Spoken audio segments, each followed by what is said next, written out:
ఆడుకోవాలంటే ఒకటే దారి ఉందండి. నన్ను మీరు కొట్టనంటే చెప్తాను. చెప్పిచ్చావు.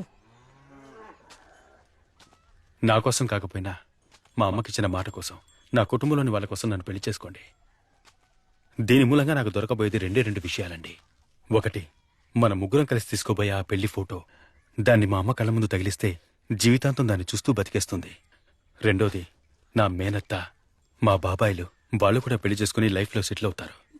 ఇన్నేళ్ల మా కుటుంబ శాపం పూర్తిగా తొలగిపోతుంది. ఆ తర్వాత ముగ్గురం హైదరాబాద్ వెళ్ళిపోతాం. ఎవరికీ తెలీదు. మునుపట్ల మనం కలిసే ఉందాం. నన్ను వదిలి వెళ్ళిపోవాలని మీకు ఎప్పుడు అనిపిస్తే అప్పుడు వెళ్ళిపోవచ్చు. నేను మీ దారికి అడ్డురాను. అంతవరకు మీ దగ్గరికి రాను, మిమ్మల్ని తాకను. మనకు పిల్లలు కూడా వద్దండి, మీరు చెప్పేంత వరకు. ఆ విషయాలు తర్వాత చూసుకుందాం, వెళ్ళేప్పుడు మాట్లాడుకుందాం.